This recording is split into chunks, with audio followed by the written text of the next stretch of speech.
Cześć! Dzisiaj opowiem Ci o 5 powodach, dla których wchodzenie do branży IT, jeśli zależy Ci głównie na dobrych pieniądzach i to jest Twój główny motywator, może nie być tak dobrym pomysłem. Pieniądze, lubimy je wszyscy, pozwalają nam spełniać nasze marzenia, nie ma w tym absolutnie nic dziwnego.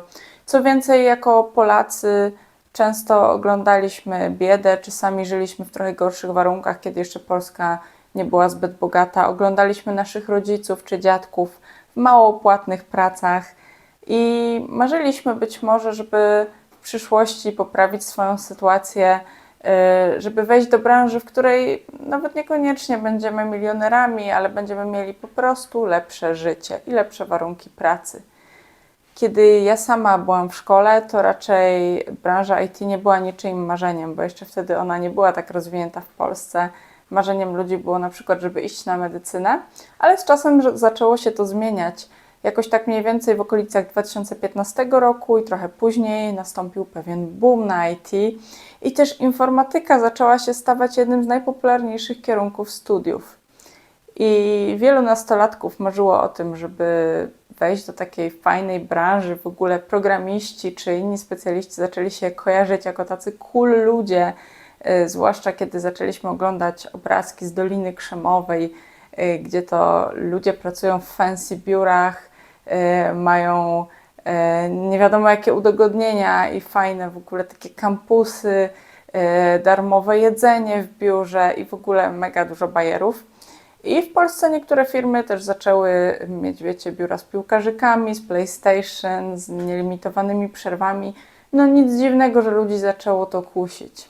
W każdym razie coraz więcej osób zaczęło myśleć o tym, żeby wchodzić do IT. Bo też był przez jakiś czas naprawdę duży popyt. Wręcz firmy zatrudniały osoby, które jeszcze nie za bardzo znały się na IT, w ogóle nie miały żadnej wiedzy albo były po krótkim kursie. No i te osoby miały szansę się przyuczyć w tej firmie na stażu i zostać i po paru latach mieć naprawdę niezłe zarobki. Nie dziwię się zupełnie, że zaczęło to kusić ludzi, tylko wiecie, jest duży popyt, jest duża podaż, więc jak się można domyślać, popyt po jakimś czasie spada. I sam fakt, że tak dużo ludzi zaczęło iść na informatykę i na kursy jest właśnie tym pierwszym powodem. Otóż, jeśli mamy w danej branży bardzo wielu ludzi, to nagle na rekrutacjach zaczyna być więcej kandydatów. Nagle zaczyna też być tak, że nie musimy na przykład płacić 15 000, bo mamy tutaj osobę, która zgodzi się pracować też za 10. Jeśli mamy przeludnienie, jeśli mamy takie przesycenie w branży, no to może to powodować spadek atrakcyjności tego zawodu. Zwłaszcza, że bycie programistą, testerem czy tak zwanym informatykiem tak naprawdę nie wymaga bardzo dużo formalnej nauki. Możemy iść na informatykę i na przykład zrobić licencjat czy też inżyniera w 3 lata. Możemy w ogóle nie iść na studia, tylko zrobić kurs albo być samoukiem. W ogóle nie ma tu porównania z na przykład medycyną czy prawem, gdzie ta nauka trwa wiele, wiele lat. Ale oczywiście tym samym, jeśli zawód nie jest regulowany, to też będzie wchodziło do tej branży wiele osób i absolutnie nie ma się co dziwić, jeśli oni widzą, że kolega, czy kuzynka, czy ktoś pracują w tej branży, weszli do niej dosyć łatwo i że to jest taka fajna droga. No więc jeśli chcesz wejść do tej branży, to konkurencja będzie duża i będą to różni ludzie i po kursach, bootcampach, ale też po studiach. Więc może być tak, że ten brak studiów, który jeszcze parę lat temu nie skreślał często ludzi na rekrutacji, będzie problemem, jeśli pracodawca będzie miał mnóstwo osób po studiach. Oczywiście nie zawsze tak będzie, bo zdarza się tak, że bardziej cenione jest doświadczenie komercyjne niż studia, ale znowu, jeśli ty nie masz ani studiów, ani doświadczenia komercyjnego, może ci być po prostu trudno. Więc to jest pierwszy powód. Kolejny powód jest w ogóle taki, że nastąpiło pewnego rodzaju spowolnienie w branży ostatnimi czasy i to jest temat na osobny film, ale powiem tylko krótko, że ofert pracy jest nieco mniej, wynagrodzenia nieco spadły, niektóre firmy zwalniają, więc też na rynku pojawiają się fachowcy, pojawiają się specjaliści, z którymi trzeba konkurować. Oni są często dostępni od zaraz i no cóż, trudno jest konkurować z kimś, kto jest od razu dostępny i na przykład zaakceptuje trochę niższą kwotę, no bo on jest już od dzisiaj praktycznie wolny. Jak dalej się potoczy ta sytuacja w branży IT? Czy to jest bańka, która pękła i po prostu już nie będzie lepiej i Eldorado nie wróci? Tego nie możemy być zupełnie pewni, ale no właśnie, nie możemy być pewni. Bo chciałam powiedzieć, ale istnieje wiele czynników, które potencjalnie zagrażają rozwojowi specjalistów IT. Na przykład dużo się mówi o AI, o sztucznej inteligencji. I moim zdaniem nie powinniśmy tutaj absolutnie robić jakichś dokładnych przewidywań, że branża IT całkiem upadnie, bo to byłoby wróżenie z fusów. Trudno jest nawet specjalistom przewidzieć, jak to się dalej potoczy. Istnieją też tak zwane czarne łabędzie, czyli wydarzenia, które zmieniają bieg historii, które powodują duże przetasowanie i które są tak naprawdę nieprzewidywalne. Nam się tylko wydaje, że potrafimy przewidzieć wydarzenia typu wojna czy epidemia, ale tak naprawdę no, zwykle nie potrafimy. Więc można powiedzieć jedno, przyszłość jest niepewna. Nie wiadomo, jak rozwinie się AI, nie wiadomo, czy ono wygeneruje może więcej miejsc pracy w IT, a może spowoduje, że ich będzie mniej. Nie da się na tę chwilę powiedzieć, więc no, trudno jest trochę spać spokojnie jako specjalista IT, zwłaszcza taki specjalista, który się przyzwyczaił do wysokich zarobków, do tego, że dostaje na LinkedInie wiele propozycji pracy dziennie, a nagle to wszystko może upaść. Kolejnym problemem jest outsourcing. To znaczy, rozwinę ten punkt. Chodzi o to, że IT zaczęło się rozwijać w Polsce, bo bardzo dużo firm outsourcowało tutaj po prostu swoje działy IT. Dużo firm zaczęło korzystać z usług polskich programistów i testerów, że tak powiem. Byli zachwyceni dobrą jakością i stosunkiem ceny do jakości, więc zaczęło się to rozwijać. No i pensje zaczęły rosnąć. I taka pensja programisty czy testera automatyzującego nagle zaczęła być kilkukrotnie wyższa od minimalnej krajowej, czy nawet od średniej krajowej. I zaczęły się pojawiać pojedyncze oferty z bardzo wielkimi zarobkami, jak 50 000 miesięcznie, co oczywiście działa na wyobraźnię. Zarobki w IT są często jawne na różnych stronach, więc jest takie wrażenie, że wow, zarobki w tej branży są bardzo wysokie. No bo na przykład zarobki, nie wiem, lekarzy, no trudniej, wiadomo, wiemy, że one bywają jakieś konkretne na rezydenturze, jakieś tam odpowiednio duże, kiedy ktoś ma na przykład swoją klinikę, ale rzadko widzimy dużo tych liczb naraz, więc no działa to na wyobraźnię. No ale dobra, mamy ten outsourcing, mamy coraz więcej specjalistów z IT z Polski i oni drożeją, ale też nagle okazuje się, że w Polsce mamy dużą inflację i że wynagrodzenia bardzo rosną. Bardzo, to w sumie względne pojęcie, ale no minimalna krajowa i średnia krajowa rosną. Więc nagle się okazuje, że ta przepaść pomiędzy zarobkami programisty a kogoś zarabiającego średnią krajową maleje. I oczywiście nadal programista czy tester zarabia dużo i często więcej niż ta średnia, no ale może być tak, że za kilka lat to się w miarę wyrówna i to już nie będzie taki elitarny zawód, w którym zarabiamy nie wiadomo jak dużo.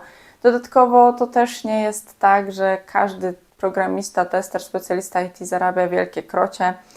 Ja sama przez kilka lat zarabiałam bardzo przeciętne pieniądze, kiedy jest się juniorem czy nawet midem, kiedy pracuje się w jakiejś polskiej firmie, a nie zagranicznej, to te pieniądze nie zawsze to są 5-cyfrowe kwoty na rękę. Więc miej to też na uwadze, że naprawdę jest duża rozbieżność. Ja miałam takie sytuacje, gdzie w jednej ofercie pracy proponowano mi 2 razy więcej niż w innej i dostawałam na przykład 2 takie oferty. Jeśli chcesz, to zostaw komentarz, nagram film, gdzie mówię trochę więcej o tym fenomenie. Więc koniec końców, biorąc to pod uwagę, że te pensje się mogą wyrównywać i że jest pewien kryzys w branży i nie wiadomo, czy on przejdzie, no to znowu przyszłość jest dość niepewna. I jeśli myślisz długofalowo i ty chcesz za jeszcze 10, 20, 30 lat mieć tę gwarancję, że w tej jednej konkretnej pracy będziesz wyciągać bardzo duże pieniądze, to może się okazać, że tak nie będzie. Trudno też to przewidzieć, także miej to na uwadze. na obecnym rynku pracy trzeba być bardzo elastycznym. Wymieniłam już to, że jest pewne przeludnienie w IT, że jest pewien przesyt, że jest dość niepewna sytuacja i rodzaj kryzysu, ale jest też ogólnie niepewna przyszłość całej branży w związku z AI, w związku z różnymi zmianami na świecie.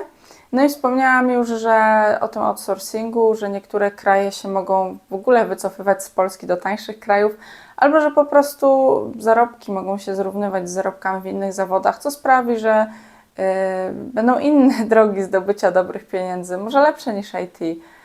Nawet niektóre prace rzemieślnicze, takie bardziej manualne. No i ostatni, piąty powód, dla którego zastanowiłabym się, czy warto iść do IT dla samych pieniędzy, to jest dość męcząca praca psychiczna i nadmiar technologii. Praca w IT wydaje się super atrakcyjna, bo jest to praca umysłowa przy komputerze, jest to praca, która czasami może być wykonywana zdalnie, chociaż znowu ta zaleta też ostatnio niestety znika, bo coraz więcej pracodawców chce wracać do biur. No i też ta praca daje często trochę większą elastyczność, no bo nie trzeba być koniecznie na przykład w pracy od 8 do 16, tylko można sobie przyjść od 9 do 17 albo wyjść w porze lunchu i nie każdy zawód to oferuje. Jest to super, ale jest to też praca dość obciążająca psychicznie. I nie mówię tu nawet o stresie w projektach, bo to bardzo zależy. Są takie prace, projekty, firmy, gdzie jest dużo stresu i duża presja i tam ten stres może być ogromny. Z drugiej strony są firmy z luźniejszą atmosferą i jeśli porównamy pracę programisty czy testera w takiej firmie do pracy, nie wiem, pielęgniarki, no dla mnie to w ogóle nie ma porównania, bo to jest o wiele mniejsza odpowiedzialność. Nie odpowiadamy tu za ludzkie życie. Niemniej jednak jest to praca, w której musisz bardzo dużo spędzać czasu przy komputerze. Musisz często wykonywać dość żmudne zadania, przekopywać się przez jakiś kod, jakieś logi, ale z drugiej strony musisz też rozmawiać z ludźmi i czasami to są trudne wymiany i często są zespoły międzynarodowe, więc musisz się porozmawiać z ludźmi z innych kultur, którzy mogą trochę inaczej podchodzić do niektórych spraw i może to być trudne i może to być w pewnym sensie obciążające.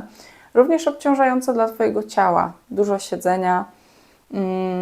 No i jeśli ktoś pracował fizycznie, to może to brzmieć jak super odmiana.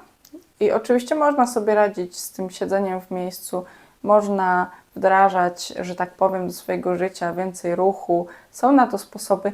Niemniej jednak wiele osób nie daje rady w takiej pracy pracować wiele lat, pracować 10, 20, 30 lat jedynie na siedząco, patrząc w jakieś niewielkie literki czy cyfry na ekranie. Wiele osób też to po prostu nuży i męczy po jakimś czasie i wypala. Dodatkowo jeszcze w IT mamy dużo technologii. I jasne, oczywiście, są takie prace, gdzie siedzisz w projekcie z dość starymi technologiami przez wiele lat i tam nie trzeba się ciągle douczać czegoś nowego, przynajmniej nie w jakimś dużym zakresie, ale są też takie projekty i takie stanowiska, gdzie to się zmienia częściej. Jest w ogóle praca w modelu takim jak contracting. To jest bardzo częste w Polsce. I może być tam tak, że będziemy rok w jakimś projekcie, on się skończy, przerzucą nas do innego klienta, tam będzie inna technologia i może ona być zupełnie nową technologią, więc w IT musimy się dość dużo douczać. I znowu to douczanie odbywa się przy komputerze, często wieczorami, poza pracą, więc może być to naprawdę duże obciążenie dla kogoś, kto chce mieć po prostu jakąś spokojną pracę i spokój i ma już dość ciągłego uczenia się, no bo nawet dla osób, które lubią się uczyć, to może być po prostu zbyt obciążające, jeśli jest tego za dużo. Więc to są powody, dla których pójście do IT może nie mieć sensu, jeśli pieniądze są Twoim głównym motywatorem. Oczywiście, jeśli tematy związane z IT czy jakieś obszary to Twoja pasja, jeśli jesteś w stanie zaakceptować pewne ryzyko związane z tą branżą i poradzić sobie z różnymi przeciwnościami, to jest to nadal ciekawa kariera i absolutnie nie mówię, że masz jej nie wybierać. Natomiast bierz pod uwagę te wszystkie czynniki i wady po to, żeby po prostu się nie rozczarować, na przykład podczas rekrutacji czy podczas negocjowania zarobków. To już wszystko na dzisiaj. Jeśli chcesz więcej takich filmów, to daj znać w komentarzu, jakie tematy Cię interesują i subskrybuj ten kanał. Dzięki.